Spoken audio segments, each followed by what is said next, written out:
ప్రభాకర్ రాయ్ గారు బాగు చేసిన తర్వాత నన్ను చేయమన్నారు. నాకు ఇష్టం లేకపోయినా కానీ తప్పనిసరి అయ్యి ఇక్కడికి వచ్చాను. పిల్లరా, ఒక చిన్న వాక్యం చూసుకుందాం. నిర్గమకాండము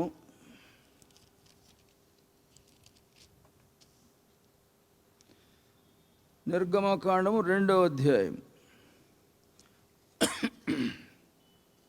మొదటి నుండి కొన్ని వచనాలు చదువుకుందాం. లేవి వంశస్థుడొకడు వెళ్ళి లేవి కుమార్తెను వివాహం చేసుకొనెను. ఆ స్త్రీ గర్భవతి అయి కుమారుని కాని వాడు సుందరుడై ఉండుట చూచి 3 నెలలు వానిని దాచెను. తర్వాత ఆమె వాని దాచలేక వాని కొరకు ఒక జమ్ము పెట్టి తీసుకొని దానికి జిగట మన్నును కీలును పూసి అందులో ఆ పిల్లవానిని పెట్టి ఏటి ఒడ్డున జమ్ములో దానిని ఉంచగా వానికేం సంభవించునో తెలుసుకున్నటకు వాని అక్క దూరముగా నిలిచి ఉండెను. ఫరో కుమార్తె స్నానము చేయుటకు ఏటికి వచ్చాను. ఆమె పనికత్తెలు ఏటి ఒడ్డును నడుచుండగా ఆమె నాచులోని ఆ పెట్టెను చూచి తన పనికత్తె ఒకతను పంపి దాన్ని తెప్పించి తెరచి ఆ పిల్లవాడిని చూచినప్పుడు ఆ పిల్లవాడు ఏడ్చుచుండగా చూచి వాని అందుకు కనికరించి వీడి హెబ్రీయుల పిల్లలలో ఒకడనెను.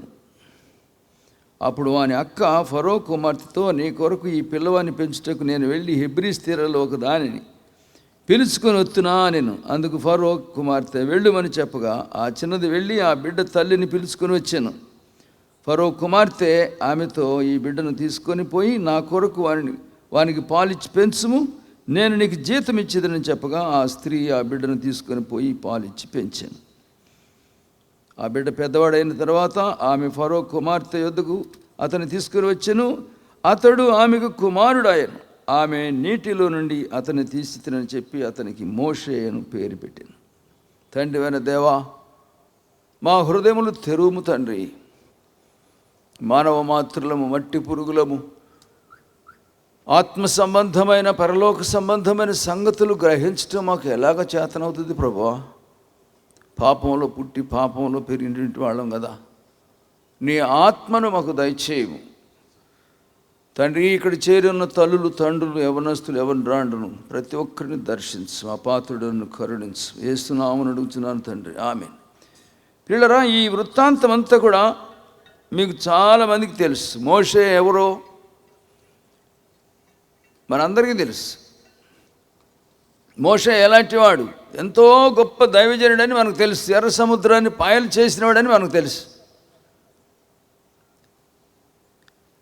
కానీ బిగినింగ్స్ కూడా మనకు తెలియాలి. ఎక్కడ ప్రారంభిస్తే ఎక్కడికి వెళ్తాం, ఎక్కడ ప్రారంభిస్తే ఏ ఊరు వెళ్ళాలనుకుంటే ఏ బస్సు ఎక్కాలి మనం గ్రహించుకోవాలి పిల్లరా. ఏమండి, విజయవాడ వెళ్ళాలంటే ఏ బస్సు ఎక్కాలి? ఏదో బస్సు ఎక్కేస్తే విజయవాడ వెళ్ళొద్దా? వెళ్ళదు. ఖచ్చితంగా చూసి అది ఏ ఊరు వెళ్తుందో తెలుసుకొని విజయవాడ అయితేనే ఎక్కాలి, లేకపోతే నువ్వు ఇంకో చోటుకి వెళ్తావు. మన జీవితం కూడా అంతే పిల్లరా. మనం ఒక గురి కలిగి ఉండాలి, ఒక ఉద్దేశం కలిగి ఉండాలి, ఒక ఆశ కలిగి ఉండాలి, ఒక సంకల్పం కలిగి ఉండాలి. నీవు ఏమవ్వాలని ఆశిస్తావో నువ్వు అలాగే అవుతావు. చదువుకునే కాలంలో క్లాస్ రూమ్స్లో టీచర్స్ పిల్లల్ని అడిగేవాళ్ళు, అరే నువ్వు పెద్దోడు అయిన తర్వాత ఏమవుతావురా అంటే కొంతమంది నేను డాక్టర్ని అవుతాను, నేను ఇంజనీర్ని అవుతాను, నేను టీచర్ని అవుతాను, కొంతమంది నేను పోలీసుని అవుతాను. రకరకాల ఆశలు, రకరకాల ఆలోచనలు, తలంపులు ఉంటాయి. పిల్లరా, మనము దేవుని సన్నిధిలో ఉన్నాం. మనం ఏమి ఆశిస్తున్నాం, ఎలాగ ఆశిస్తున్నాం, మనం ఏ బండి ఎక్కాం, ఏ బస్సు ఎక్కాం, మనం ఎక్కడికి వెళ్తాం, ఖచ్చితంగా మనం గ్రహించుకోవాలి పిల్లరా. ఆ దినాల్లో ఇశ్రాయేలు ప్రజలు ఐగుప్తు దేశంలో బానిసలుగా ఉన్నారు. వెట్టి చాకిరీ చేస్తున్నారు, మొయ్యలేని బరువులు మోస్తున్నారు. పశువులు తొక్కేటువంటి మట్టిని మనుషులతో తొక్కిస్తున్నారు. చాలా భయంకరమైన పరిస్థితి. అబ్రహాము సంతానము, దేవుడు అబ్రహామును పిలిచాడు, నీవు లేచి బయలుదేరి నేను చూపించే దేశానికి వెళ్ళు, నిన్ను గొప్ప జనాంగం చేస్తాను, నిన్ను ఆశీర్వదిస్తాను, నిన్ను ఆశీర్వదించే వారిని ఆశీర్వదిస్తాను, నిన్ను దూషించే వారిని దూషిస్తాను. దేవుడు అబ్రహాముతో మాట్లాడితే అబ్రహాము దేవుని మాట ప్రకారంగా బయలుదేరి వెళ్ళాడు.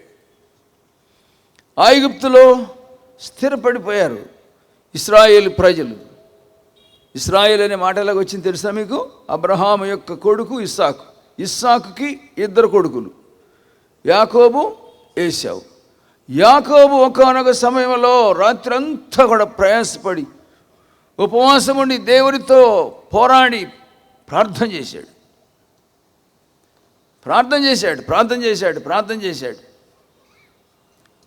తెల్లవార్లు ప్రార్థన చేశాడు. యాకోబు దేవునితో పెనుగులాడాడు. దేవుడే యాకోబుని విడిచిపెట్టి వెళ్ళలేకపోయాడు. అబ్బాయి నన్ను వెళ్ళిపోనేమయ్యా, తెల్లవారిపోతుంది, నేను వెళ్ళిపోతానన్నాడు దేవుడు. యాకోబు అన్నాడు, నీవు నన్ను ఆశీర్వదిస్తేనే కానీ నేను విడిచిపెట్టనన్నాడు. సరే, అదంతా మీకు తెలుసు కదా. తర్వాత దేవుడు యాకోబు చేత పాపం ఒప్పింపచేసి యాకోబును దీవించి ఆశీర్వదించాడు. ఆ తర్వాత యాకోబుకి ఇశ్రాయేలు అని పేరు పెట్టాడు. ఇశ్రాయేలు ప్రజలందరూ కూడా దేవుని వాగ్దానం పొందినటువంటి ప్రజలు. ఆ ఇశ్రాయేలు ప్రజలనే ఇప్పుడు క్రైస్తవులు అంటున్నారు.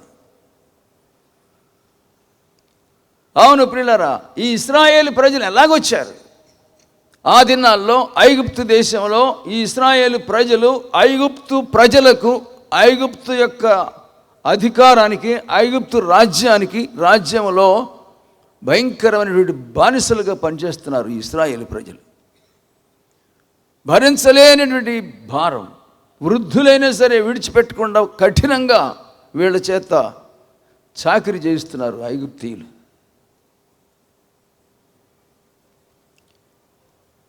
ఓ ప్రియులరా, ఆ దినాల్లో ఇశ్రాయేలు ప్రజలు ఎంతోమంది, ఏంటి మనకి చాకిరేంటి, మన తాతలు, మన యొక్క పితరులు యాకోబు, ఇస్సాకు, అబ్రహాము, వారు మనల్ని గూర్చి మనకు దేవుని గురించి చెప్పినటువంటి సంగతులన్నీ ఏమైపోయినాయి? ఆ దేవుడు ఏమైపోయాడు? అబ్రహాము దేవుడు, ఇస్సాకు దేవుడు, మన పితరుల యొక్క దేవుడు, యాకోబు దేవుడు, ఇశ్రాయేలు దేవుడు ఏమైపోయాడు? ఇశ్రాయేలు ప్రజలలో కొంతమందిలో ఈ మనస్సు పనిచేస్తుంది. కొంతమంది బానిసత్వానికి అలవాటు పడిపోయారు. కొంతమందిలో రోషం ఉన్నది. మన పితరులు మనకు చెప్పినటువంటి ఆ దేవుడు ఏమయ్యాడు, మనకి పరిస్థితి ఏంటి, మనకి వెట్టి చాకిరి ఏంటి, మనకి దీని నుండి విడుదల లేదా? అదే విశ్వాసం, అదే ఆశ. ఓ ప్రియులరా, దేవుడు మనుషులను చూస్తున్నాడు, ఇక్కడ మనల్ని చూస్తున్నాడు. నీ హృదయంలో ఏమున్నది? నువ్వు బానిసగా ఉన్నావా? ఐగుప్తు దేశంలో ఇశ్రాయేలు బానిసలుగా ఉన్నట్లుగా ఈ దినాల్లో సైతానుకు మనము బానిసలుగా ఉన్నాం.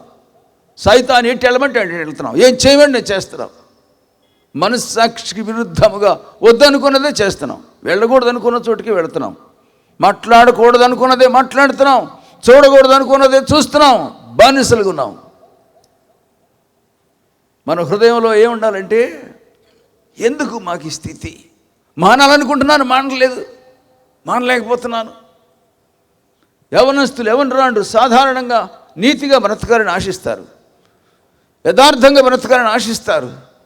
సినిమాకి వెళ్ళకూడదని అనుకునేవాడిని నేను. సినిమాకి వెళ్ళకూడదని కొన్నిసార్లు శపథం చేసుకునేవాడిని, ప్రతిజ్ఞ చేసేవాడిని. కానీ 4-5 రోజులు వెళ్ళకుండా కూర్చొని మళ్ళీ అదే మురికి. శక్తి లేదు, జయించే శక్తి లేదు. సొంత జ్ఞానముతో మనం జయించలేము. ఓ పిల్లరా, నీ హృదయంలో అలాంటి ఆశ జయించాలి. బానిసలం కాకూడదు, లొంగిపోకూడదు, అన్యాయానికి, అక్రమానికి, పాపానికి. పొరుగువాన్ని పాడు చేయకూడదు, పొరుగువాని పిల్లలను పాడు చేయకూడదు, పొరుగువానికి అన్యాయం చేయకూడదు. అలాంటి ఆశలు నీ హృదయంలో ఉంటే దేవుడు నీ పక్షముగా ఉంటాడు. దేవుడు నీ పక్షముగా ఉంటాడు. దేవుని చిత్తానుసారముగా మనం ఎప్పుడైతే నడుస్తామో ఆయన తన చిత్తానుసారంగా మనల్ని నడిపిస్తాడు. తెలిసినా ఆ దినాల్లో ఒక కుటుంబంలో భార్య భర్తలకు ఒక బిడ్డ పుట్టాడు. ఆ బిడ్డను కన్న తల్లి విశ్వాసం కలిగింది, దేవుని ఆత్మచేత నింపబడింది. ఆమెకు విశ్వాసం ఉన్నది, ఈ బానిసత్వం నుండి దేవుడు మమ్మల్ని విడిపిస్తాడు, ఏదో ఒక దినం విడిపిస్తాడు, మాకు విడుదల వస్తుంది అని ఎదురు చూస్తున్నటువంటి తల్లి ఆ బిడ్డను కన్నప్పుడు ఆ బిడ్డ ముఖంలో దేవుని సౌందర్యాన్ని చూసింది, దేవుని కృపను చూసింది, విశ్వాసపు నేత్రములతో చూసింది. కొంతమంది పిల్లలు తల్లిదండ్రులు అనేటి వాళ్ళకి ఎలాంటి ఆశలు ఉంటాయో గ్రహించుకోవాలి. మా పిల్లలు పెద్ద పెద్ద ఇంజనీర్లు అవ్వాలి, డాక్టర్లు అవ్వాలి, ధనవంతులు అవ్వాలి, గొప్పవాళ్ళు అయిపోవాలి అని కొంతమంది ఆశిస్తారు. మంచిదే, కానీ ఆత్మ సంబంధమైన ఆశలు ఎప్పుడన్నా వచ్చినాయా నీకు? నీ బిడ్డల ఎడల అటు స్టోట్పురం ప్రాంతాల్లో, ఆ స్టోట్పురం అంటే ఏంటి? బందిపోడు దొంగలవాడు. బాపట్లకి స్టోట్పురానికి మధ్యలో కొంత దూరం, బాపట్లకి చీరాలకి మధ్యలో, పెద్ద దూరం కాదు. ఆ కొద్ది దూరంలో ఎడ్ల బండ్ల మీద స్త్రీలు, గొప్ప గొప్ప వాళ్ళు ఎడ్ల బండ్ల మీద వెళ్తూ ఉంటే ఆ స్టోట్పురంలో మధ్యలో వాళ్ళు పట్టుకొని, ఆ స్త్రీలను పట్టుకొని వాళ్ళ చెవులకి ముక్కులకి ఉన్నటువంటి ఆభరణాలు దోచుకొని ఉన్న పళ్ళను పీకి రక్తం కారుతూ ఉంటే వాళ్ళని భయంకరంగా బాధించి కొంతమందిని చంపి, అంత భయంకరమైనటువంటి మనుషులు ఆ స్టోట్పురంలో ఉన్నటువంటి వాళ్ళ స్త్రీలు బిడ్డలను కన్నప్పుడు ఆ పిల్లలకు కూడా అలాంటి పేర్లే పెట్టేవాడ. ఒక అమ్మాయి గోండా అని పేరు పెట్టిందంట కొడుక్కి. అరే గోండా అని పిలిచేదంట. అది గొప్పతనం అనమాట అది. అరే గోండా, అరే దొంగ. మన అంతరంగంలో, మన హృదయాంతరంగంలో ఎక్కడన్నా నీకు నా బిడ్డలు పరిశుద్ధులుగా ఉండాలి, నా బిడ్డలు నీతిమంతులై బ్రతకాలి, ఈ లోక సంబంధమైనటువంటి బానిసత్వానికి లొంగిపోకుండా నా బిడ్డలు దేవుని కొరకు బ్రతకాలి. ఎప్పుడన్నా ఆశపడ్డావు నువ్వు? ఒక తల్లిగా, ఒక తండ్రిగా సాధారణంగా పెద్ద పెద్ద చదువులు చదివించుకోవాలని ఆశపడతాం, మంచిదే అది. మా నాయన వివాహం కాకముందే పొలం పని చేసుకునేవాడు. కానీ ఆయన వివాహం అవ్వకముందు పొలం పని చేసుకుంటూ ఆయన హృదయంలో అనుకున్నాడంట, నేను వివాహం అయిన తర్వాత నాకు పుట్టినటువంటి బిడ్డలను అందరినీ కూడా మంచిగా చదివించుకోవాలి. ఈ బానిసత్వం, ఈ వెట్టి చాకిరి, ఈ పొలాలమ్మడి తిరిగేటువంటి ఈ పని నుండి, ఈ పనికి నా బిడ్డల్ని ఎంత మాత్రం ఉంచేది లేదు. వివాహం కాకముందే అనుకున్నాడట ఆయన. వివాహం అయిన తర్వాత మేము నలుగురిని ఎంత కష్టపడి చదివించాడు. లేకపోతే నేను ఈ స్థితికి వచ్చేవాడిని కాదు. తల్లిదండ్రులకి ఎలాంటి ఆశలు ఉండాలి? నీ బిడ్డలు త్రాగుబోతులు అవ్వాలని ఆశపడతావా? పేకాటగాళ్ళు అవ్వాలని ఆశపడతావా? దొంగతనాలు భాగం చేయాలని ఆశపడతావా?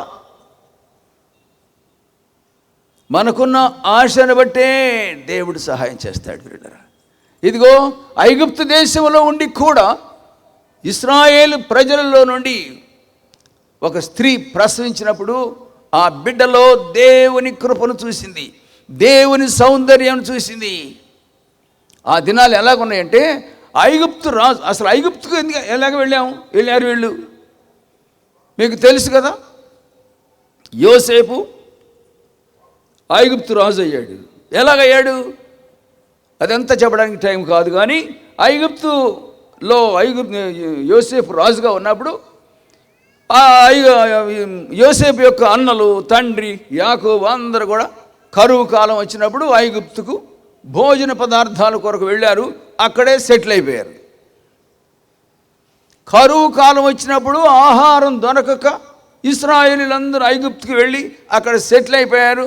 అక్కడ సంతానము వాళ్ళు వందల్లో వెళ్ళినటువంటి వాళ్ళు లక్షలు పెరిగిపోయారు. సాధారణంగా ప్రియులారా, ఈ ఇశ్రాయేలు ప్రజలు చాలా తెలివైన వాళ్ళు, చురుకైనటువంటి వాళ్ళు. అందుకని ఐగుప్తీయులు అసూయపడ్డారు ఇశ్రాయేలు మీద. ఏమని? అరే వీళ్ళు తెలివైన వాళ్ళు, రాజానుబాహులు, వీళ్ళు బలవంతులు. ఒక సమయం ఏదైనా వచ్చినప్పుడు మన దేశాన్ని వీళ్ళు కొల్లగొట్టేస్తారు, మన మీద వీళ్ళు యుద్ధం ప్రకటిస్తారు, మనల్ని ఓడించి వీళ్ళే దేశాన్ని ఆక్రమిస్తారు అని రాజు ఇశ్రాయేలు ప్రజల మీద దురుద్దేశం పెట్టుకొని ఇశ్రాయేలు ఎండ్ల కుటుంబాల్లో మగ పిల్లలు పుడితే వాళ్ళని చంపేయమని ఆర్డర్ ఇచ్చాడు రాజు. ఇశ్రాయేలు ప్రజల్లో స్త్రీలు ఎవరైనా గర్భవతులై బిడ్డలను కంటే, ఆడపిల్ల అయితే పర్వాలా బ్రతకనివ్వండి. మంత్రసానులు ఉండేవాళ్ళు ఆ దినాల్లో. ఈ దినాల్లో నర్సులు ఉన్నారనుకోండి. ఆ మంత్రసానులందరినీ పిలిచి, రాజుగారు మీకు ఇదిగో మీకు బహుమానాలు ఇస్తాను, ఇశ్రాయేలు ప్రజలలో మగపిల్లలు పుట్టితే వాళ్ళని నదిలో పడేసేయండి, చంపేసేయండి ఆజ్ఞ ఇచ్చాడు. ఎందుకు? ఇశ్రాయేలీలు అభివృద్ధి చెందకుండా వీళ్ళని అణిచివేయడం కోసం. కానీ వీళ్ళరా, దేవుడు మంత్రసానులు పక్షంగా ఉన్నాడు. మంత్రసానులతో మాట్లాడాడు. మంత్రసానులకు మంచి మనసు ఇచ్చాడు. మగపిల్లలను చంపకుండా బ్రతకనిచ్చారు మంత్రసానులు. ఆ దినాల్లోనే మోషే పుట్టాడు. మోషేని కూడా చంపేయాలి. మగపిల్లలను చంపని చెప్తే మంత్రసాలను చంపలేదు. అందుకని ఆ కాలంలో పుట్టినటువంటి మగపిల్లలందరినీ కూడా చంపేసేయమని సైనికులకు ఆజ్ఞాపిస్తే, ఎక్కడెక్కడ మగపిల్లలు ఉన్నటువంటి వాళ్ళందరినీ బలవంతాన తల్లుల యొక్క ఒడిలో ఉన్నటువంటి వాళ్ళని ఈడ్చుకుపోయి చంపేస్తున్నారు. ఆ దినాల్లో మోషే పుట్టాడు. మగ బిడ్డ పుట్టాడు, ఎదిగో ఫలానా ఇంటిలో ఉన్నాడు అని తెలిస్తే చాలు లాక్కెళ్ళి చంపేస్తున్నారు. మా బలవంతాన్ని ఎవరైనా చాటుగా దాచినా కానీ తల్లిదండ్రులు కూడా చంపేస్తారన్నారు. సిచ్యువేషన్ అలాగుంది. అయినా సరే మోషేను గర్భం ధరించి మోషేను కన్నటువంటి తల్లి విశ్వాసం కలది. ఈ నా బిడ్డ దేవుని కొరకు బ్రతకాలి, దేవుని కొరకు ఈ బిడ్డను నేను బ్రతకనివ్వాలి.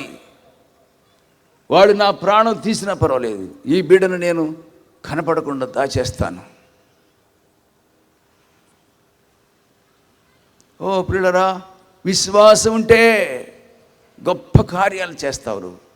నువ్వు సామాన్యుడు కావచ్చు, సామాన్యురాలు కావచ్చు, పేదరాలివి కావచ్చు, ఏదో పెద్ద భక్తి మాటలు అవి నీకు తెలియకపోవచ్చు. కానీ నీ హృదయంలో విశ్వాసం ఉంటే నువ్వు గొప్ప కార్యములు చేయడానికి దేవుడు నిన్ను బలపరుస్తాడు, దేవుడు నిన్ను ప్రేరేపిస్తాడు, దేవుడు నీకు ఆలోచనిస్తాడు.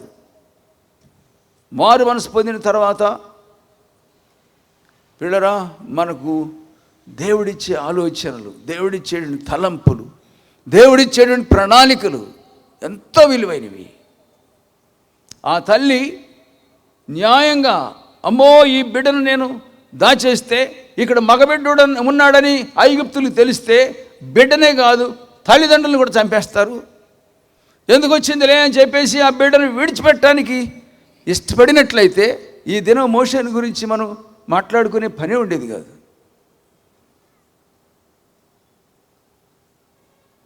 అవును ప్రియులారా, క్రైస్తవుడైనటువంటి ప్రతి ఒక్కరు కూడా, స్త్రీలైనా సరే పురుషులైనా సరే, దేవుని కొరకు గొప్ప ఆలోచనలు చేయాలి. ఆలోచన ఉంటే, ఆశ ఉంటే దానిని నెరవేర్చేటువంటి వాడు దేవుడే కానీ మనం కాదు. ఆ బిడ్డను దాచిపెట్టేసింది, 3 మాసాలు దాచిపెట్టేసింది. నీ హృదయంలో దేవుని కొరకు, దేవుని రాజ్యం కొరకు, దేవుని చిత్తానుసారమైన ఆలోచన ఏదన్నా వస్తే దేవుడు దానిని నీ పక్షముగా నెరవేరుస్తాడు. ఇది నా ఎలాగ నెరవేరుదులే, ఇది నా వల్ల ఏమవుతుందిలే, నాకు చేత కాదులే, ఆ విధంగా మనం ఆలోచన చేయకూడదు. ఓ ప్రియులారా, మోషే పుట్టినటువంటి దినాల్లో అదిగో ఆ తల్లి ఆ బిడ్డను దాచిపెట్టడానికి భయపడలేదు. ప్రాణానికి తెగించి ఆ బిడ్డను దాచిపెట్టేసింది. ఒక సమయం వచ్చినప్పుడు ఇంక దాచలేకపోయింది. సరే అవతల పడేద్దామని అనుకోలా. అనేక మంది మగపిల్లలను అలాగా ఆ దినాల్లో పుట్టిన పిల్లలను చంపేశారు. కానీ ఈ తల్లి విశ్వాసం కలిగి ఏం చేసింది? ఒక పెట్టెని చేసి, జమ్ము పెట్టి చేసి, దానికి కీలు పూసి, దానిలో బిడ్డను పడుకోబెట్టి, విశ్వాసం ఉంటే దేవుడు నీకు ఆలోచన ఇస్తాడు, మంచి తలంపులు ఇస్తాడు, మంచి ఆశలు ఇస్తాడు. నీ ద్వారా గొప్ప కార్యములు చేయిస్తాడు. అవును ప్రియులారా, మనం ఆశపడాలి. ప్రతి వాళ్ళు ఆశపడతారు, మనం ధనవంతులు అయిపోవాలి, డబ్బు సంపాదించాలి. డబ్బు సంపాదించాలంటే ఏం చేయాలి? దొంగతనాలు చేయాలి, అబద్ధాలు ఆడాలి, మోసాలు చేయాలి, ఏదో రీతిగా డబ్బు సంపాదించాలి అనేటువంటి ఉద్దేశం ఉన్నటువంటి వాడు రకరకాల తంత్రాలు, మంత్రాలు, దుర్మార్గ కార్యాలన్నీ చేస్తాడు. కానీ దేవుని కొరకు ఒక ఆలోచన నీకుంటే దేవుడు నిన్ను బలపరుస్తాడు, నిలబెడతాడు. ఆ ఆలోచనను నెరవేర్చుకోవడానికి ప్రభు నీకు సహాయం చేస్తాడు. ఇదిగో ఈ తల్లి ఏం చేసింది? దేవుడిచ్చిన ఆలోచన, దేవుడిచ్చిన జ్ఞానం ఒక బుట్ట చేసి, ఒక పెట్టిలాగా చేసి, దానికి కీలు పూసి నదిలో వదిలేసింది. మోషే కంటే ముందు పుట్టిన పిల్ల ఒక అమ్మాయి ఉంది, అంటే మోషేకి అక్క అనమాట. ఆ పిల్లని కాపలా పెట్టిందంట. ఆమె పేరు మిరియాం. అమ్మాయో, నువ్వు వెళ్ళి ఈ పెట్టి ఎట్టిపోద్దు చూస్తూ ఉండు అని చెప్పి పంపించింది. ఓ ప్రియులారా, దేవుని కార్యాలు నీ ఇంటిలో నీ బిడ్డల ద్వారా దేవుడు గొప్ప కార్యములు చేయడానికి ఆశపడుతున్నాడు. ఆ తల్లి హృదయంలో వచ్చిన ఒక్క ఆలోచన, ఒక్క తలంపు ఇప్పుడు మోషేను ఆ పెట్టెలో పెట్టి నదిలో విడిచిపెట్టేసింది. సరే, ఈ లోపల ఫరో కుమార్తె వచ్చి ఆ పెట్టెను చూసి, ఆ పెట్టెలో ఉన్న బిడ్డను చూసి తీసుకెళ్ళి పెంచుకుంది. ఆయనకి మోషే అని పేరు పెట్టింది. ఇవన్నీ ఎలా జరిగినాయి? ఆ తల్లి హృదయంలో వచ్చినటువంటి ఆలోచన, ఆ తల్లి హృదయంలో వచ్చినటువంటి తలంపు, ప్రాణము పోతుందేమో, చంపేస్తారేమో అనే భయం లేకుండా ప్రాణాన్ని తెగించి ఆ బిడ్డను చంపడానికి కానీ విడిచిపెట్టడానికి కానీ ఇష్టపడకపోవటం వల్ల విశ్వాసంతో ఆమె చేసిన కార్యాన్ని బట్టి ఇప్పుడు మోషే ఫరో రాజు ఇంటిలో పెరిగాడు. సకల విద్య నైపుణ్యతను సంపాదించుకున్నాడు. తల్లి హృదయంలో ఎలాంటి ఆశలు ఉన్నాయో అతను పెరిగింది ఫరో ఇంటిలోనే, కానీ అతని హృదయంలో తల్లి హృదయంలో ఉన్న ఆలోచన, తల్లి హృదయంలో ఉన్న విశ్వాసం, తల్లి హృదయంలో ఉన్నటువంటి ఆశలే ఆ బిడ్డ హృదయంలో కూడా ఉన్నాయి. పెరిగి పెద్దవాడు అయ్యాడు. 40 సంవత్సరాలు వచ్చినప్పుడు, ఓ ప్రియులారా, ఏమనుందో తెలిసిన వాక్యంలో, నా ప్రజలు, ఇశ్రాయేలు ప్రజలు ఎలాగున్నారో చూస్తాను. ఐగుప్తు దేశంలో రాజు ఐగుప్తు ఆ ఫరో తర్వాత రాజు అవ్వడానికి యోగ్యుడైన వాడు, సామర్థ్యం కలిగినటువంటి వాడు, సమర్థుడైనటువంటి వాడు మోషే తప్ప ఎవరు లేరు. కనుక ఆ రాజు తర్వాత మోషే మాత్రమే రాజు అవ్వాలి. సింహాసనము మోషే కొరకు కనిపెట్టుకుని ఉన్నది. మోషే సింహాసనం ఆశిస్తే మోషేకు సింహాసనం ఖచ్చితంగా దొరుకుతుంది. కానీ మోషే సింహాసనం కొరకు ఆశపడలేదు. నేను నా ప్రజలను చూడాలి, దేవుని ఉద్దేశము, దేవుని సంకల్పములు నెరవేరాలి. మీలో సామాన్యులైనటువంటి వారు, పేదలైనటువంటి వారు, చదువు లేకపోయినా సరే నువ్వు నిజంగా మారు మనసు పొందితే దేవుడు నీ ద్వారా ఆత్మలను విడిపిస్తాడు, ఆత్మలు రక్షిస్తాడు. నేను మారుమనసు పొందినప్పుడు నాకు 19-20 సంవత్సరాల వయసు. నేను సెలవులకు ఇంటికి వెళితే నా చుట్టూ చేరేవాళ్ళు కొంతమంది. అయ్యో, నువ్వు మారుమనసు పొంది ఎట్ట పొందే చెప్పు. నేను చెప్పాను, చెబుతూ ఉండేవాడిని.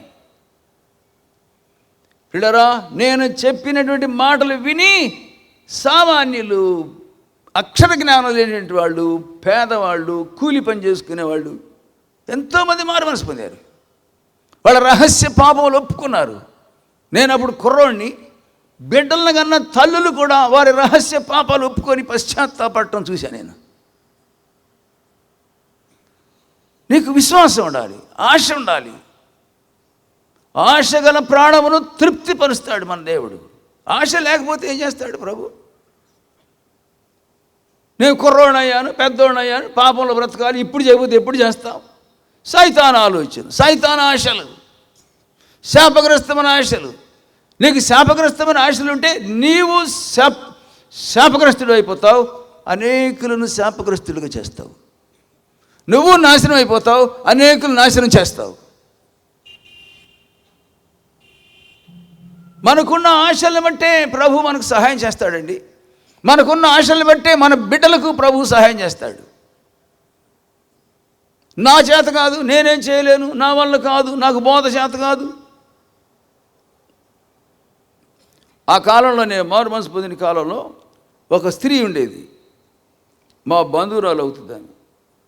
భర్త వదిలిపెట్టేశాడు ఎప్పుడో 10 సంవత్సరాలు 12 సంవత్సరాల క్రితం. అప్పుడు వదిలిపెట్టేశాడు.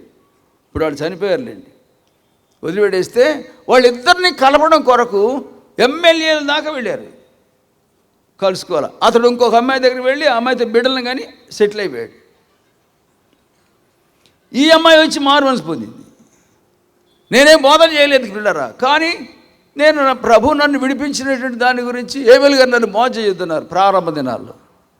నువ్వు అప్పుడెప్పుడే బోధ చేయబోయ్ అన్నాడు. కానీ ప్రభు నన్ను ఎలాగ మార్చాడో సాక్ష్యం చెప్తూ ఉండేవాడిని. ఆమె కూడా విని, అయ్యో నేను కూడా మారుమనసు పొందుతానని తన పాపాలు ఒప్పుకొని పశ్చాత్తాపడి మారుమనసు పొంది. నేను అన్నాను, నువ్వు మారుమనసు పొందావు, నువ్వు ప్రార్థన చేయి, నీ భర్త తిరిగి వస్తాడు అన్నాను నేను. అవి ఎప్పుడో పోయేవాళ్ళే, పోనీ అయ్యా మళ్ళీ ఇప్పుడు ఆ సంగతి ఎందుకు లేదు. లేదు లేదు, నువ్వు మారుమనసు పొందావు, దేవుడు నీకు సహాయం చేయాలి, నేను కూడా ప్రార్థన చేస్తాను. నేను ప్రార్థన చేశాను. ఓ పిల్లరా, ఒక దినం ఏమైంది తెలుసునా? చెప్పకుండా పెట్టకుండా ఒక రాత్రిపూట వచ్చి ఇంట్లో కూర్చున్నాడు. ఎమ్మెల్యేలు సహితం ప్రయత్నం చేస్తే రాలేదు. వేరే స్త్రీతో ఉండి బిడ్డలు కన్నాడు. ఏమైంది? ఏమండి, అందరు కలిసి 2 పక్కల బంధువులు కలిసి, భాషలు కలిసి, వాళ్ళు కలిసి, వీళ్ళు కలిసి పెళ్లి చేస్తే అవే నిలవట్లా. ఇది ఎలా నిలుస్తుందండి? దేవుని ఎదుటి పెద్ద గొప్ప కార్యమేం కాదు. కానీ నీ హృదయంలో ఆశ ఉంటే నువ్వు ఎంతమందికైనా దీవెనకరంగా ఉంటావు, ఆశీర్వాదకరంగా ఉంటావు. ప్రభు నాకు ఇచ్చింది ఏంటంటే ఒక్క తలంపు. మోషే తల్లి హృదయంలో వచ్చినటువంటి తలంపు, ఈ బిడ్డను అందరి పిల్లలలాగా మరణానికి విడిచిపెట్టేది లేదు. వీడు దేవుని కొరకు ప్రయోజకుడు అవ్వాలి, ఇశ్రాయేలు ప్రజలకు విమోచకుడు అవ్వాలి. ఎలాంటి ఆశ, ఎలాంటి తలంపు, ఎలాంటి ఉద్దేశం. అందరూ మా చేత కాదు, మా వల్ల ఏమవుతుంది, మా పిల్లల వల్ల ఏమవుతుంది, మేము పేదవాళ్ళం, చదువు సంజ లేనటువంటి వాళ్ళం.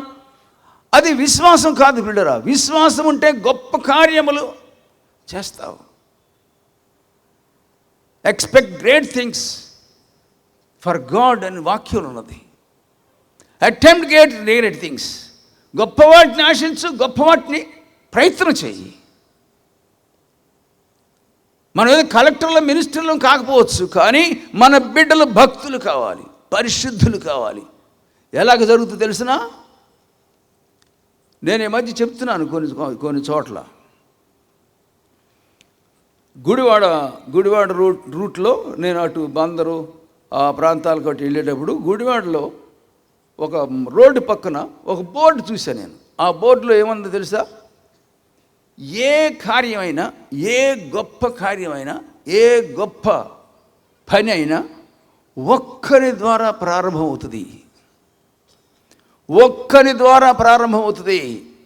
ఆ ఒక్కడు నువ్వే ఎందుకు కాకూడదు అని వ్రాయబడి ఉంది అక్కడ. నేను అనుకుని ఇదే బైబిల్ మాట ఏంటి అనుకొని చూసి అదంతా కూడా బైబిల్ మాట కాదు, కానీ బైబిల్ యొక్క సారాంశం అది నా హృదయంలో. అవును ప్రియులరా, నువ్వు పేదవాడివి కావచ్చు, పేదరానివి కావచ్చు, మనకు అక్షర జ్ఞానం లేకపోవచ్చు, కానీ గొప్ప వాటిని ఆత్మీయంగా మనం ఆశిస్తే ప్రభు వాటిని నెరవేరుస్తాడు. మన బిడ్డలను భక్తులుగా చేస్తాడు, పరిశుద్ధులుగా చేస్తాడు. మోషే పెద్దవాడయ్యాడు, సింహాసనం సిద్ధంగా ఉన్నది. నేను ఎప్పుడు రాజునవుతానా, ఎప్పుడు సింహాసనం ఎక్కుతానా, అధికారం ఎప్పుడు చేజిక్కించుకుంటానా అలాంటి ఆశలు లేవు మోషేకి. తల్లికున్న ఆశలే, తల్లికున్న తలంపులే, తల్లికున్న విశ్వాసమే మోషేకి కూడా వచ్చింది. నా ప్రజలు ఎలాగున్నారో. అపొస్తలుల కార్యములు 7వ అధ్యాయం 22వ వచనంలో ఒక మాటను చూడండి. అపొస్తలుల కార్యములు 7వ అధ్యాయం 22వ వచనం, 22, 23 చూడండి. మోషే చదువు. ఇంకెవరు చక్క చదువుతాడు. నీకు లైటే కనపట్ల, ఎట్లా చదువుతావు? లైట్ కనబడిన చోట కూర్చోవాలి. నేను చదువుతాను, వినండి. చదవాలనుకునేవాళ్ళు చక్క లైట్ దగ్గర కూర్చోండి. 11వ అధ్యాయం అపొస్తలుల కార్యములు 7వ అధ్యాయం 23, 22 నుంచి. మోషే ఐగుప్తీయుల సకల విద్యను అభ్యసించి మాటల యందును కార్యముల యందును ప్రవీణుడై ఉండెను. అతనికి 40 ఏండ్లు నిండ వచ్చినప్పుడు ఇశ్రాయేలీయులైన తన సహోదరులను చూడవలెనన్న బుద్ధి పుట్టెను. చూసారా, 40 సంవత్సరాలు వచ్చినాయి. సకల విద్యా ప్రావీణ్యత సంపాదించాడు. చాకచక్యమైనటువంటి వాడు, అందగాడు, అజానుబాహుడు, అన్ని అనర్హతలున్నాయి ఐగుప్తు సింహాసనమును అధిష్ఠించడానికి. కానీ మోషే హృదయం దాని మీద లేదు. ఈ దినాల్లో క్రైస్తవ యవనస్తులు క్రీస్తు ప్రభువుని గురించి విన్న తర్వాత, ఆయన చేసిన బలియాగమును గురించి విన్న తర్వాత, నిండు యవ్వన ప్రాయంలో 33.5 సంవత్సరాలు వయసులో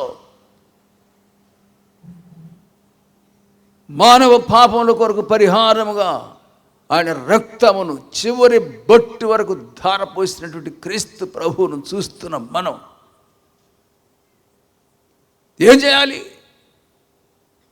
నేను కూడా ప్రభు కొరకు నిలబడాలి. నేను కూడా ప్రభు కొరకు పనిచేయాలి. నశించుచున్న ఆత్మల కొరకు నేను కూడా ఏమైనా చేయాలి.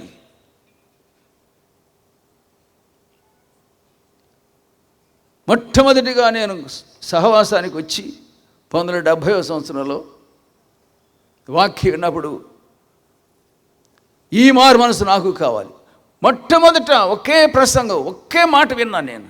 Young man, you are a dead man అని వాక్యం చెప్పాడు ఆయన. ఆ మాట నా హృదయాన్ని పట్టేసింది. అక్కడికక్కడే ఆ దినమే సాక్ష్యం చెప్తున్నారు. ఈలాంటి సాక్ష్యం నాకు కావాలి ప్రభువా, ఇలాంటి సాక్ష్యం నాకు కూడా ఇస్తే నేను కూడా నీ కొరకు బ్రతుకుతాను. ప్రార్థన చేసుకున్నాను. మరి దేనికి నేను ఆశపడలేదు. తర్వాత డిగ్రీ పూర్తి చేసుకున్న తర్వాత పిల్లరా ఏబెలే గారు అన్నారు, నువ్వు ఎక్కడికి వెళ్ళలేవయ్యా, మా ఇక్కడే ఉండు అన్నారు. దేవుని దయ వల్ల పిల్లరా మంచి ఆశలు, ప్రభు కొరకైన ఆశలు, పరలోక సంబంధమైన ఆశలు, నిత్య జీవమును గురించిన ఆశలు నీ హృదయంలో ఉంటే వాటిని దేవుడు తప్పక నెరవేరుస్తాడు. కానీ యవనస్తులు ఎవరు రాండ్రు ఈ దినాల్లో శాపగ్రస్తమైన ఆశలు. యవనస్తులు అవగానే ఇప్పుడు చేయకపోతే ఎప్పుడు చేస్తాం, ఏంటి చేసేది? ఎదుటి వాళ్ళని పాడు చేస్తాం, ఎదుటి వారి పిల్లలను పాడు చేయడం. కొంచెం సెన్స్ ఉండాలండి. ఒక యవనస్తుడు కానీ యవనరాలు కానీ పరస్త్రీని ఒక యవనస్తురాల్ని పాడు చేయడానికి నువ్వు చూస్తే నీకు ఒక చెల్లి ఉంటుంది, నీ చెల్లిని ఇంకెవరో పాడు చేస్తారు. ఇంతేనా? ఒకరినొకరు పాడు చేసుకోవడమేనా పని? నేను దేవుని కొరకు నిలబడాలి. దేవుని రాజ్యం కట్టాలి. నా ప్రభు ప్రాణం పెట్టి ఆయన రక్తం ధారపోసి పాపానికి పరిహారముగా ఆయన సిలువలో చివరి బొట్టు వరకు ధారపోశాడు. నేను ప్రభు కొరకు నిలబడాలి. ఆశ ఉంటే ప్రభు తప్పక సహాయం చేస్తాడు. సహోదరుడా, నాకు చేత కాదు, నాకు తెలియదు, నాకు బోధ చేత కాదు. బోధ కాదయ్యా కావాల్సింది, మాదిరి కావాలి, సాక్ష్యం కావాలి. నీ మాటలు కాదు, స్టేజ్ ఎక్కి నువ్వు మాట్లాడే మాటలు కాదు, నీ బ్రతుకును చూస్తారు. పాపమునకు దూరంగా పారిపోయేవాడిగా ఉంటే, పొరుగువాని పిల్లలను పాడు చేయకుండా న్యాయముగా సొంత తల్లిగా సొంత చెల్లిగా ఇతరులను నీవు ప్రేమిస్తూ ఉంటే బోధల కంటే గొప్ప కార్యం అది. బోధ కంటే గొప్ప బోధ అది. అరే ఈ కుర్రోళ్ళలాగా ఉండాలి, ఇదిగో ఈ పిల్లలాగా ఉండాలి. ఒక ఊరు వెళితే సేవ కొరకు ఒకసారి ఒక ఊరు వెళితే ఆ ఊరిలో ఒక నాతో ఒక మాట చెప్పారు. ఏం చెప్పారు తెలిసిన? అయ్యా మా ఊరిలో ఒక పిల్ల ఉందండి, నిప్పు లాంటి పిల్లండి. సాక్ష్యం ఉండాలి. పాపంలో బ్రతకడం పెద్ద కష్టమైన పనే కాదు, ఇతరులను పాడు చేయడం కష్టమైన పని కాదు. కానీ నీ మాదిరి ద్వారా, నీ విశ్వాసం ద్వారా, నీ ప్రార్థన ద్వారా, నీ భక్తి శ్రద్ధల ద్వారా ఇతరులను ఆకర్షించడం అంత సులువైన పని కాదు. మోషే అంతటి వాడు అవడానికి కారణం ఏంటి తెలిసిన? తన తల్లి యొక్క విశ్వాసం. తల్లి హృదయంలో ఉన్నటువంటి ఆశలు గోరు ముద్దలు తినిపించింది. ఏం గోరు ముద్దలు? విశ్వాసపు గోరు ముద్దలు, ప్రార్థన గోరు ముద్దలు. నీ పిల్లలకి ఏమి నేర్పిస్తున్నావు నువ్వు? ఈ దినాల్లో దేవుని వాక్యం విన్న తర్వాత పిల్లరా, నీ హృదయంలో నీవేం ఆశపడుతున్నావో ప్రభు చూస్తున్నాడు. నీ హృదయంలో ఏమి నిర్ణయం చేసుకున్నావో ప్రభు చూస్తున్నాడు. మోషే తల్లి తన హృదయంలో ప్రాణానికి తెగించి నా బిడ్డను నేను కాపాడుకుంటాను. ప్రభు ఏం చేశాడు? ఆమె ఆలోచన, ఆమె ఆశకు నీరు పోశాడు. మోషేను చావనివ్వలేదు, మరణానికి విడిచిపెట్టలేదు దేవుడు. అందరూ నీళ్ళల్లో పారేశారు. ఈ తల్లి ఏం చేసింది? పెట్టిలో బిడ్డను పెట్టి జాగ్రత్తగా నీళ్ళల్లో విడిచిపెట్టి మళ్ళీ వాడికి కాపలాగా కూతురుని పెట్టి, విశ్వాసం ఉంటే నువ్వేం చేస్తావు? దేవుని కొరకు ఏమైనా చేయాలి, ఉపవాసం ఉండి ప్రార్థన చేయాలి, కన్నీరు కార్చాలి, నశించుచున్న ఆత్మల కొరకు. ఒక్క నిర్ణయం నువ్వు చేసుకుంటే నీ కొరకు ప్రభు ఎన్నో కార్యాలు చేస్తాడు సహోదరుడా, ఎన్నో కార్యాలు. మోషే ఒక సమయం వచ్చినప్పుడు అల్పకాలము పాపభోగం అనుభవించట కంటే, హెబ్రీ 11వ అధ్యాయము 23వ వచనం చూడండి. హెబ్రీ 11:23, 11వ అధ్యాయము 23వ వచనం. మోషే పుట్టినప్పుడు అతని తల్లిదండ్రులు ఆ శిశువు సుందరుడై ఉండటం చూచి విశ్వాసమును బట్టి రాజాజ్ఞకు భయపడక 3 మాసములు అతను దాచిపెట్టిరి. మోషే పెద్దవాడైనప్పుడు విశ్వాసమును బట్టి ఐగుప్తు ధనము కంటే క్రీస్తు విషయమైన నింద గొప్ప భాగ్యమని ఎంచుకొని అల్పకాలము పాపభోగం అనుభవించడం కంటే దేవుని ప్రజలతో శ్రమ అనుభవించడం మేలని యోచించి, ఓ పిల్లరా, నీ బిడ్డలు భక్తులు అవ్వాలి, పరిశుద్ధులు అవ్వాలి, నీతిమంతులు అవ్వాలి అని ఒకవేళ ఒక తల్లి కానీ తండ్రి కానీ నువ్వు ఆశించవచ్చు. కానీ నువ్వేం ఆశిస్తున్నావు? నీ బిడ్డకు నువ్వేం ఫీడ్ చేస్తున్నావు? ఏం తినిపిస్తున్నావు? దేనితో మేపుతున్నావు? దేనితో కడుపు నింపుతున్నావు? ప్రార్థనతో, విశ్వాసముతో, దేవుని మాటలతో, దేవుని రాజ్య సంబంధమైన సంగతులతో నీ బిడ్డలను ఏమైనా పోషిస్తున్నావా? వారి కొరకు ప్రార్థన చేస్తున్నావా? ఆ తల్లిదండ్రులు, మోషే యొక్క తల్లిదండ్రులు మరణానికి భయపడకుండా, ఐగుప్తు రాజు ఆజ్ఞకు భయపడకుండా ఆ బిడ్డను దాచిపెట్టగలిగినంత వరకు దాచిపెట్టి ఆ తర్వాత విడిచిపెట్టేశారు. దేవుడు ఏం చేశాడు? వీళ్ళ విశ్వాసాన్ని బట్టి ఆ బిడ్డను ఫరో ఇంటికే పంపించాడు. ఫరో ఇంటిలోనే పెరిగేలాగా చేశాడు. ఫరో ఇంటిలో పెరిగినా కానీ ఫరో సింహాసనమును ఆశించకుండా వయసు వచ్చిన తర్వాత నిండు యవన ప్రాయములో సింహాసనం అధిష్ఠించడానికి అన్ని అర్హతలు సంపాదించిన తర్వాత ఐగుప్తు సింహాసనం నాకు అక్కర్లేదు, దేవుని ప్రజలతో వారి కొరకు పనిచేస్తాను, నేను వారితో పాటు శ్రమలు అనుభవిస్తాను, వారి కొరకు సేవ చేస్తాను, వారి విడుదల కొరకు, వారి విమోచన కొరకు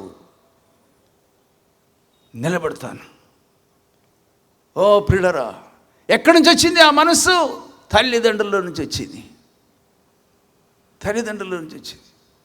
కొంతమంది తల్లిదండ్రులు సారా కొట్టుకెళ్తా, కళ్ళు కొట్టుకెళ్తా, బిడ్డలను కూడా తీసుకెళ్తారండి. మన సహోదరుడు ఒక అతను చెప్తుంటాడు, వాళ్ళ నాన్న సారా కళ్ళు తాగడానికి వెళ్తే అంటేసుకెళ్ళేవాడంట. కొన్ని రోజులు అయిన తర్వాత నువ్వు కూడా ఒక గలాసు తాకరా అన్నాడు. ఒక గ్లాసు పోయి 2 గ్లాసులు అయ్యాడు, 3 గ్లాసులు అయ్యింది. ఆ తర్వాత తండ్రి కంటే ఎక్కువ తాగడం మొదలెట్టాడట. ఏం నేర్పుతున్నారు? సహోదరుడా, ఏదో మన పెద్ద సేవ, పెద్ద బోధలు, ఏదో స్టేజ్ ఎక్కి ఏదో చేయాలని కాదు. ఒక చిన్న ఆలోచన, ఒక చిన్న ఆశ, ఒక తలంపు నీ హృదయంలోకి వస్తే, ప్రభువా ఈ తలంపును నీవు ఎలాగ చేస్తావు? నా బిడ్డలను నీవు భక్తులుగా చేయాలి. ఒక్క నిర్ణయం చేసుకో, నా బిడ్డను అందరి బిడ్డలాగా మరణానికి అప్పగించేది లేదు.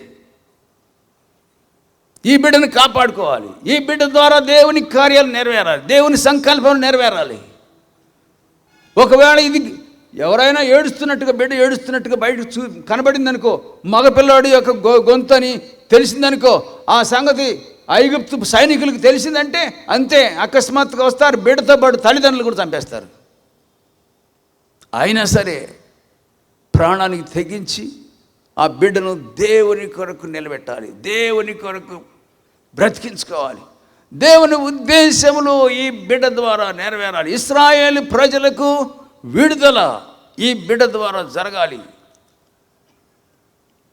దేవుడి పెట్టిన ఆలోచనలు, దేవుడి పెట్టిన తలంపులవి. ఆ తలంపుల కొరకు వాళ్ళు నిలబడ్డారు.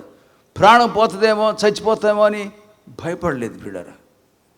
నేను ఇందాక చెప్పానే, నీ హృదయంలో వచ్చేటువంటి ఒక్క తలంపు, ఒక్క ఆలోచన నీకే కాదు, నీ బిడ్డలకే కాదు, ఎంతోమందికి ఆశీర్వాదం, ఎంతోమందికి దీవెనకరంగా ఉంటుంది బిడ్డరా. దేవుని వాక్యం విన్న తర్వాత మనం కూడా సరైనటువంటి ఆలోచన చేసుకోవాలి. నేను ఎక్కడున్నాను, ఏం చేస్తున్నాను, ఎందుకు చేస్తున్నాను? బైబిల్ ఎన్నో సంగతులు మనం చూస్తే, క్రొత్త నిబంధనలోకి వస్తే, నేను లేచి నా తండ్రి యొద్దకు వెళ్తాను. తప్పిపోయిన కుమారుడు ఆ పందులతో ఉండి, పందులు రోతలో, రొచ్చులో ఉండి, మురికిలో ఉండి, కాలు మీద కాలు వేసుకొని, కాలికి మట్టి అంటకుండా, దుమ్ము అంటకుండా, అన్ని సౌకర్యాలు, సర్వ సౌకర్యాలు కలిగినటువంటి తండ్రి ఇంటిలో ఉండకుండా సైతాను ఆ యవనస్తుడిని బయటకు లాక్కొచ్చాడు. విలువైనటువంటి జీవితం పాడు చేసుకున్నాడు. నిండు యవన ప్రాయం పాడైపోయింది, రోత అయిపోయింది. మురికంటే ఏంటో తెలియనటువంటి వానికి ఇప్పుడు మురికిలో, రోతలో, రొచ్చులో పొర్లుతున్నాడు. తినటానికి తిండి లేదు.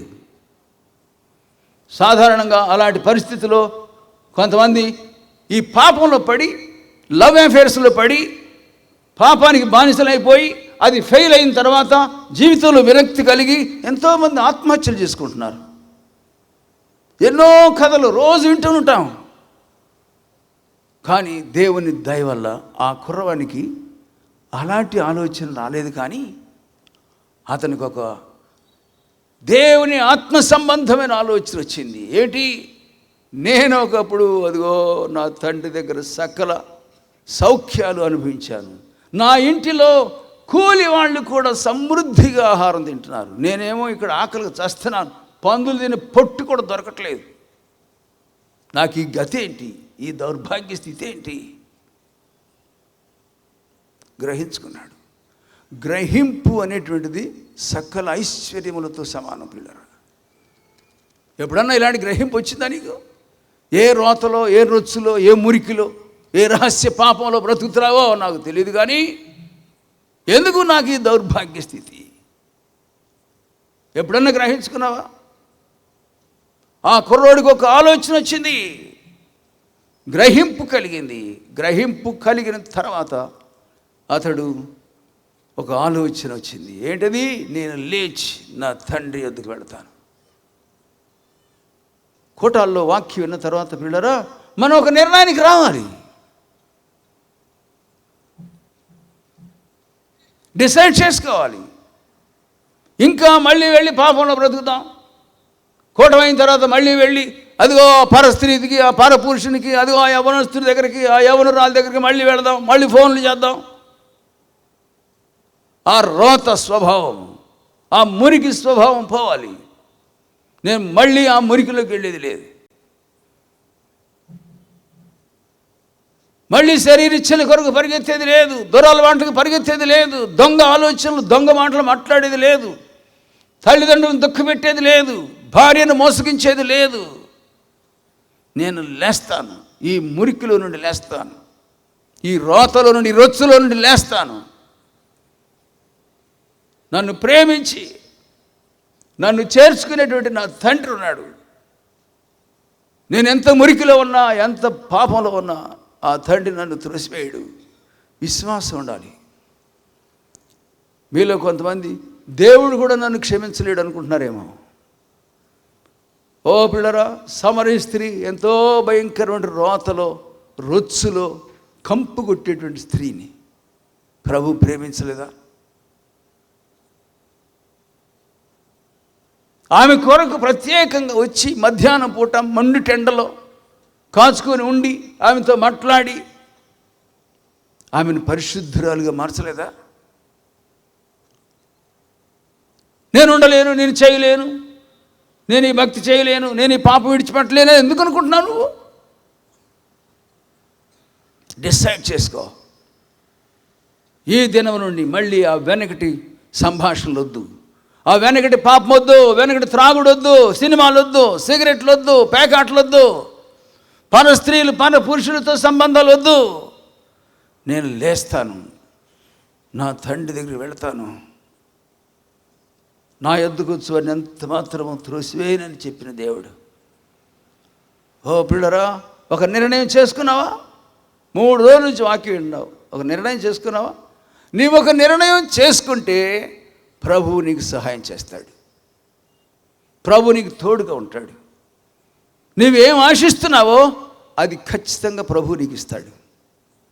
నేను జయించలేను అనుకుంటున్నావు. నేను మార్బల్స్ పొందిన క్రొత్తలో నేను అనుకున్నాను, నేను ఉండలేనేమో, నేను నిలవలేనేమో అనుకున్నాను. నేను ఈ న్యూజిలాండ్లో చదువుకున్నాను. ఈ న్యూజిలాండ్ ప్రక్కనే మా ఊరు కూడా. ఒకరోజు నేను ఒక స్థలంలో ఒంటరిగా ఉన్నాను. నాకు పెళ్లి కాకముందు ఒక్కడే ఉన్నాను. ఎట్లా వచ్చిందో ఎవరో నాకు తెలియదు, కానీ ఒక యవనస్తురాలు నా దగ్గరకు వచ్చింది.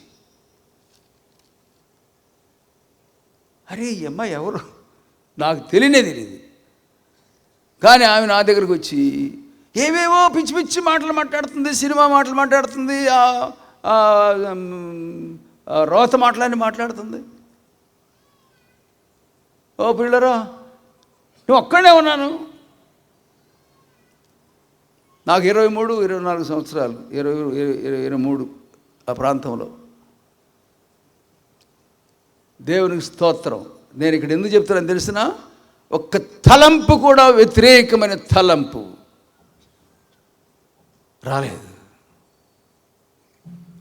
ఆమె ఏదో పిచ్చి పిచ్చి మాటలు మాట్లాడుతుంటే నేను నెమ్మదిగా లేచి ఆమె చెప్పే మాటలు వింటానే దూరంగా వెళ్ళిపోయి అంత దూరంలో రోడ్డు ఉంటే రోడ్డు మీద కూర్చుని ఉంచుంది. ఆ పిచ్చిది అక్కడే నుంచుంది. దేవునికి స్తోత్రం. నిలబడలేనుకుంటున్నావా? నువ్వు నిలబడటం కాదయ్యా, దేవుడు నిలబెడతాడు. దేవుడు నిలబెడతాడు. నమ్మండి. నేను నిలబడలేను అనుకున్నాను, కానీ ప్రభువు నన్ను నిలబెట్టాడు. ఎన్నో సంగతులు అలా చెప్పగలను నేను. చాలామంది నేను నిలబడలేను, నేను ఉండలేను. ఒక నిర్ణయం చేసుకో, నేను లేచి నా తండ్రి దగ్గరికి వెళ్తాను. ఆయన కార్చిన రక్తంలో నన్ను నేను కడుక్కుంటాను. ప్రభు నిన్ను త్రోసివేయడు. ఆ తప్పిపోయిన కుమారుడు వచ్చాడు. అంత దూరం ఉండగానే తండ్రి పరిగెత్తుకుంటూ వచ్చాడు. రోతలో, రొచ్చులో, మురికిలో పొట్టు కూడా దొరకకుండా ఆకలికి అలమటిస్తున్నటువంటి సమయంలో అతని హృదయంలో అతను చేసుకున్నటువంటి ఒక్క నిర్ణయం అతన్ని సమృద్ధిలోనికి తీసుకొచ్చింది. సకల ఐశ్వర్యములకు వారసుడిగా చేసింది. క్రొత్త బట్టలు, క్రొత్త చెప్పులు, ఉంగరము, రాజ టీవీ. ఓ పిల్లరా, అతడు నమ్మాడు, నా తండ్రి నన్ను త్రోసివేయడు, చేర్చుకుంటాడు. నువ్వు నమ్ముతున్నావా? యేసు ప్రభు నన్ను క్షమిస్తాడని నమ్ముతున్నావా? నమ్మినట్లయితే ఫస్ట్ ఆఫ్ ఆల్ ఒక నిర్ణయం చేసుకో. ఇక వెనకటి జీవితం వద్దు, వెనకటి ఆలోచనలు వద్దు, వెనకటి ఫ్రెండ్షిప్స్ వద్దు. యవనస్తులు ఎవరు రాండ్రి మధ్య ఫ్రెండ్షిప్ ఏంటయ్యా? పాపం తప్ప ఫ్రెండ్షిప్ ఎలాగొడుతుంది? విడిచిపెట్టేయి. ఒక నిర్ణయం చేసుకో. నువ్వు చేసుకునే నిర్ణయాన్ని బట్టి ప్రభు నీకు సహాయం చేస్తాడు. నువ్వు పాపం కొరకు నిర్ణయం చేసుకుంటే సైతాన్ నీకు సహాయం చేస్తాడు. పరిశుద్ధత కొరకు, దేవుని కొరకు, దేవుని రాజ్యం కొరకు ఒక నిర్ణయం చేసుకుంటే దేవుని దూతలు నీకు సహాయం చేస్తారు, నిన్ను విడిపిస్తారు. నువ్వు దేవుని నుండి విడుదల పొందలేకపోతున్నావు, దాని నుండి విడిపిస్తాడు. పిల్లరా, ఈ రాత్రి ఇదిగో ఈ కూటాలు ముగింపు అయిపోతున్నాయి కదా. ఏ నిర్ణయంతో వెళ్తా ఇక్కడ నుంచి నేను లేస్తాను, నా పాపం నుండి లేస్తాను, నా దురలవాట్లు దురభ్యాసాల నుండి లేస్తాను, నా దుర్వ్యసనాల నుండి లేస్తాను. నా ప్రభు నన్ను క్షమిస్తాడు, నా ప్రభు నన్ను కడుగుతాడు, నూతన హృదయం ఇస్తాడు, నూతన స్వభావం ఇస్తాడు. పంచపక్ష పరిమాణాలు ఎంతో సిద్ధంగా ఉన్నాయి. ఎందుకు ఇంకా ఆ రోతలో, ఆ రొచ్చులో ఉండడం ఎందుకు? ఇంత గొప్ప సంతోషం, ఇంత గొప్ప సమాధానం ఈ లోకంలో ఎక్కడ దొరకదు పిల్లలు. ప్రభు ఇచ్చే సంతోషం. ప్రభు నన్ను విడిపించినప్పుడు నా హృదయంలో ఎంతో సంతోషం. నేను ఎన్నోసార్లు చెప్తుంటాను, పక్క నవ్వుకునేవాడిని నేను, ఎవరు లేకపోయినా సరే. ఏంటి ఇలాగ నవ్వుకుంటున్నాను? పరలోకపు సంతోషం. పిల్లరా, ఒక నిర్ణయం చేసుకోండి. నేను లేచి నా తండ్రి దగ్గరికి వెళ్తాను, ఆయన సిలువ దగ్గరికి వెళ్తాను, ఆయన రక్తంలో కడుక్కుంటాను. ప్రభు నన్ను కూడా క్షమిస్తాడు, ఆయన బిడ్డగా చేసుకుంటాడని నమ్మి గ్రహించుకొని పశ్చాత్తాపడి ప్రభుతో చెప్పండి, ప్రభువా నన్ను కూడా క్షమించు ప్రభువా, నేను కూడా నీకు ఒక సాక్షిగా ఉంటాను ప్రభువా. ప్రార్థన చేసుకుందాం. పరిశుద్ధుడైన తండ్రి, ప్రేమగలైన ప్రభువా, దేవా, ఈ చివరి సమయంలో నాయనా ఈ బిడ్డలు వారి అంతరంగంలో ఒక నిర్ణయం చేసుకొని, ప్రభువా మోషే తల్లి ఒక నిర్ణయం చేసుకున్నది, ఆ బిడ్డకు కూడా నీవు అలాంటి మనసే ఇచ్చావు ప్రభువా. అల్పకాలము పాప భోగం అనుభవించడం కంటే దేవుని బిడ్డలతో శ్రమ అనుభవించైనా సరే దేవుని రాజ్యం సంపాదించుకుంటాను, దేవుని రాజ్యం కడతానని మోషే ఎలాగా డిసైడ్ చేసుకున్నాడు ప్రభువా. తప్పిపోయిన కుమారుడు కూడా అలాగే డిసైడ్ చేసుకున్నాడు కదా ప్రభువా. దేవా, ఈ మా ప్రియులందరినీ కూడా దర్శించుము. విన్న మాటలు ప్రతి వారి హృదయంలో ఫలించినట్లుగా దీవించుము. నీ వాక్యమునకు ముద్ర వేయు. యేసు నామమున అడుగుచున్నాను తండ్రి, ఆమేన్.